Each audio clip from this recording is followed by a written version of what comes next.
السلام عليكم ورحمة الله وبركاته. الحمد لله والصلاة والسلام على رسول الله وعلى آله وصحبه ومن والاه، أما بعد. رب اشرح لي صدري ويسر لي أمري واحلل عقدة من لساني يفقهوا قولي. اللهم فقهنا في الدين وعلمنا التأويل والتفاسير ورزقنا اتباع يا أرحم الراحمين. Naam, tukiwa katika mwendelezo wa darsa za ilmu ya fiqhi, walillahi alhamd, ikiwa tuliingia katika mlango ama masala yanayozungumzia nawaqidhu alwudhu, vile vitenguzi vya udhu, na tukaongelea katika darasa lililopita kitenguzi cha kwanza ambacho kwamba ni alkharij min ahadi as-sabilaini illa almani. Kitu cha kwanza ambacho kwamba kinatengua udhu wa mtu ni chochote chenye kutoka katika tupu ya mwanadamu, sawa ni ya mbele ama ni ya nyuma, isipokuwa manii, kama tulivyoelezea dhawabit ambazo kwamba ikawekwa katika mlango kama huu. Tukaeleza kwamba kila chenye kutoka, moja katika wenye kuuliza kauliza, je, hapa amesema musannif rahimahullahu ta'ala al-kharij min ahadi sabilain, chenye kutoka, je, chenye kuingia nacho chenye kutengua udhu? Tunamjibu kwamba musannif amesema al-kharij ni chenye kutoka. Lau mtu akaenda katika hospitali mfano akawa amefanyiwa matibabu kwa kuingiziwa kitu na alikuwa ni mwenye udhu wake, basi tunakwambia udhu wa mtu kama huyu uko pale pale, kwa sababu kinachozingatiwa ni chenye kutoka. Kwa hiyo chenye kutoka ndio chenye kutengua udhu, lakini lau mtu akaingiziwa kitu katika moja ya njia zake zile mbili, basi inakuwa si yenye kutengua ule udhu wake. Na tukaelezea manii pia vile vile amevuliwa kutokamana na kaida, kwa sababu manii hususia yake mtu akimtoka basi ni lazima akoge. Kwa hiyo kutokamana na ule umaalumu wake wa kumpasa mtu kukoga, haijamlazimu mtu kama huyu kuchukua tena udhu. Kwa hiyo ile udhu inakuwa ni jambo la chini, inakuwa inaingia katika lile jambo likubwa. Leo bi mashiatillah tunaendelea na sharti nyingine ambapo musannif rahimahullahu ta'ala akatuambia ni zawalu al-aqli, ni mtu kuondoshwa na akili. Yani mtu lau akawa ametoka na akili, basi inakuwa ni moja katika vitenguzi vya udhu. Tuangalie hamish ambao kwamba ameelezea musannif rahimahullahu ta'ala, anatambia bijununin, ima mtu atoke kwa akili kwa sababu ya ujinga, yani akapata uenda wazimu akawa tahira, basi mtu kama huyu lau alikuwa na udhu, basi ule udhu wake tayari umekatika na umeondoka. Au ighma'in, au mtu akawa amepata kuzimia, hata kama kwa dakika chache, maadamu ameshapata kuzimia kule, na kule kuzimia ni kitendo cha akili kuondoka, basi pia mtu kama huyu udhu wake unakuwa umekatika. Ama mtu akatokwa na akili kwa sababu ya ulevi, ule ulevi unakata ule udhu wa mtu. Ama mtu mwingine akatokwa na akili kwa sababu ya kulala, tena kule kulala kwake ni yaqinan, kwa yaqini au amelala, kwa sababu falau shakka hal nama au nahisa, kwa sababu lau mtu akapata mashaka, hivi mimi nimelala ama nimesinzia, kwa sababu kuna kulala na kuna mtu kusinzia. Fala nakhdha, lau ukiwa na mashaka katika hivi vitu viwili, mimi sijui nimelala sijui nimesinzia, basi udhu wako uko pale pale. Wa min alamati naum, sasa tunajiuliza nitajua vipi kwamba mimi nimelala ama nimesinzia? Musanifu akatupa alama za mtu mwenye kulala. Kwanza arruya, uote wewe. Ukiona katika usingizi wako umeona ndoto ndani yake, basi ujue ule ni usingizi. Wa min alamati nuasi, lakini ukitaka kujua ni mwenye kusinzia hujalala, basi samai kalami alhadhirina wa illa yafhamu, yani kusikia watu wanazungumza, kwa sababu ukiwa katika usingizi bado unakuwa hujaingia katika ule kulala kwenyewe kule, kwa unasikia watu wakizungumza hata usipokuwa ni mwenye kuelewa. Kwa hiyo lau mtu akatoka na akili kwa sababu ya utaira ama ujinga, ama akazimia, ama kwa sababu ya ulevi, ama akalala kwa yakini, basi tunaambia udhu wake unakuwa ni wenye kutenguka. Asema isipokuwa mtu mmoja, illa binaumil mumakkini, isipokuwa mtu ambaye kwamba amelala hali ya kuwa amemakinika, makaadahu min mahali qu'udihi, amemakinisha yale makalio yake katika sehemu ile aliyokaa.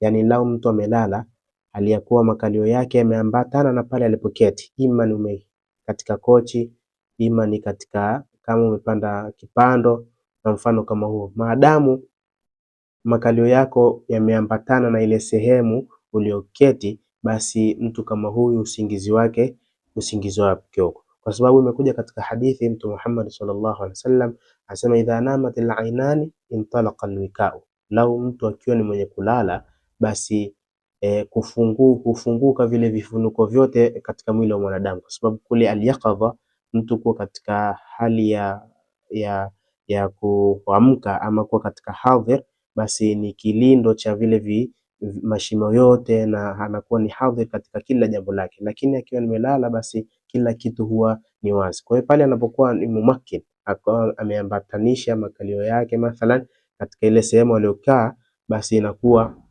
mtu kama huyu amevuliwa, usingizi wake huu utakuwa si wenye kumtengua udhu.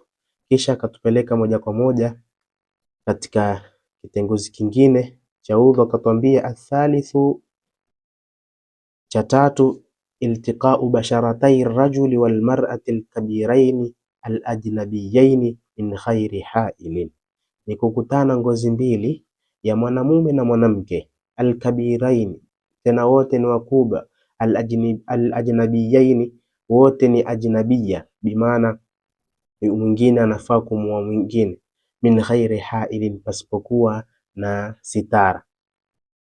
Maneno kama haya yanahitaji sharh, kwa sababu kila kalima mojawapo inahitaji tufahamu maana yake.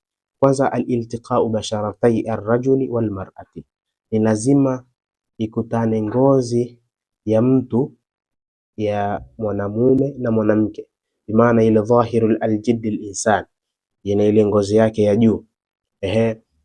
Wengine kama msanifu alivyoelezea katika namba moja hapa akasema dhahir jildi al-insan, yani ile ngozi ya mwanadamu, wa ulhiqa bihi lahmu al-asnani wal lisan, na pia vile vile ikafananishwa hii ngozi ya mwanadamu pamoja na fizi inaingia katika ngozi, pia vile vile wal lisan, bimaana lau ukagusa ulimi wa mwanamke ukagusa zile fizi zake, pia tunakwambia udhu wako si wenye kuswi, kwa sababu hizi vitu viwili vimefananishwa, ni sawa kama na ngozi ile ya mwanadamu. Kwa hiyo basharatai ni ile ngozi.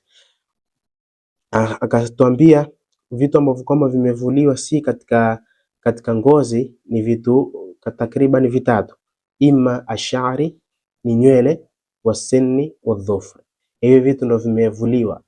Nywele za mwanamke mathalan akashika mwanaume, inakuwa si yenye kumtengua udhu wake, ama akashika lile jino lake, inakuwa si yenye kutengua udhu wake, ama akashika kucha tu pasipo kugusa ile ngozi yake, basi inakuwa si yenye kumtengua udhu wake, kwa sababu vyote vilivyobaki vinahesabiwa katika ngozi isipokuwa hivi vitatu, ima ni nywele, ima ni jino, na ima ni kucha. Kwa hiyo hii ndo pointi aliyomaanisha katika bashara ama ile ngozi. Lakini aliposema arrajuli walmar'ati alkabirain, lazima wote wawe ni wakubwa. Wakubwa kiasi gani? Bimaana kila mmoja wapo amefika katika ile haddi ya shahwa, yani kila mmoja wamefika katika hali ya kubalehe na wanafahamika, yani ukimwangalia mtu kama yule tayari ameshafikia katika sehemu ya kupata matamanio, ukimwangalia wapata matamanio. Ama yule mwanamume yani tayari amefika katika hadi ya matamanio, kwa hiyo hawa tunawaita katika fiqh tayari wameshakuwa ni wakubwa. Lakini pia vile vile al-ajnabiyain, lazima wawe ni watu wawili ambao kwamba laisa maharim, yani si ndugu yako. Ikiwa ni mtu ambaye kwamba waweza kumuoa, basi yule mtu kama yule hukutengua udhu wako, bimaana ukitoa wale maharim, bimaana wale ambao kwamba ni wanasaba, ndugu zako kinasaba, ama ndugu zako katika kunyonya, ama kuna wale ndugu zako kwa nasema kwa ukweli. Watu kama hawa watatu ukiwavua, waliobaki wote basi wanakuwa ni wenye kukutengua udhu. Lakini min ghairi hailin, pasipokuwa na kizuizi, yani lau ukaishika ile ngozi tena ni ya mwanamke, akawa ni mkubwa, waweza kumuoa pasipokuwa na kizuizi chochote, pale ndo udhu wako unakuwa ni wenye kutoka. Lakini akatwambia mwisho musannif rahimahullahu ta'ala, arrabi'u masu qubuli al-adamiyyi au halaqati duburihi bibatini raha au butuni al-asabi'. Kitenguzi cha mwisho cha udhu ni pale mtu atakapogusa utupu wake wa mbele, mwanadamu atakapogusa ule utupu wake wa mbele, au halaqata duburihi, au katika maudhui ya nyuma, katika sehemu yake ya haja kubwa, bibatini raha, akagusa sehemu kama hizi kwa matumbo ya mikono, au butuni al-asabi'. Hizi ni yale matumbo ya vidole. Bimaana ukitaka kufahamu matumbo ya mkono na matumbo ya vidole, ukiweka mkono wako hivi, zile sehemu ambazo kwamba zimeambatana zote zinaitwa butuni al-asabi wa butuni al-kaf. Bimaana lau mtu akashika tupu yake kwa ncha hizi za vidole, anakuwa si mwenye kutenguka udhu wake, ama akashika tupu yake kwa nyuma ya mkono wake, anakuwa si mwenye kutengua udhu wake. Lakini amesema halaqata duburihi bibatni raha, lau akashika kabisa ile kwa mwanamume ile dhakari yake, bimaana lau akashika ile aliyataihi, akashika yale mayai yake mawili, si mwenye kutenguka udhu.